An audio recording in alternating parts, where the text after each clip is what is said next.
PSC കോഴ ആരോപണത്തിൽ കുറ്റക്കാർക്കെതിരെ ശക്തമായ നടപടി സ്വീകരിക്കണമെന്നാവശ്യപ്പെട്ടുകൊണ്ട് യുവമോർച്ച തിരുവനന്തപുരം ജില്ലാ കമ്മിറ്റി സംഘടിപ്പിച്ച PSC മാർച്ച് യുവമോർച്ച സംസ്ഥാന പ്രസിഡന്റ് പ്രഫുൽ കൃഷ്ണൻ ഉദ്ഘാടനം ചെയ്തു.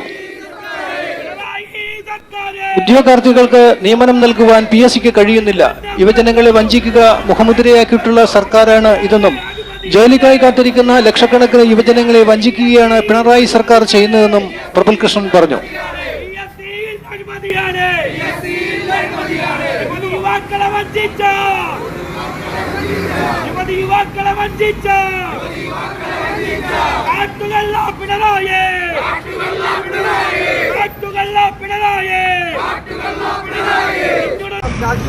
എന്റെ യുവമോർച്ചയുടെ പ്രിയപ്പെട്ട സഹപ്രവർത്തകന്മാരെ, നല്ലവരായ നാട്ടുകാരെ, മാധ്യമ സുഹൃത്തുക്കളെ എല്ലാവർക്കും നമസ്കാരം.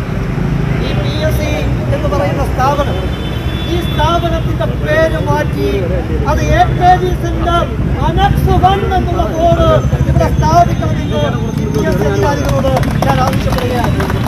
ഇവിടെ PSC എന്നൊരു ബോർഡ് വെച്ചുകൊണ്ട് ഈ സ്ഥാപനം ഇങ്ങനെ തുറന്നു പ്രവർത്തിക്കുന്നത് കൊണ്ട് യാതൊരു കാര്യവുമില്ല. ഇവിടുത്തെ ഉദ്യോഗാർത്ഥികൾക്ക് നിയമനം കൊടുക്കാൻ ഈ PSC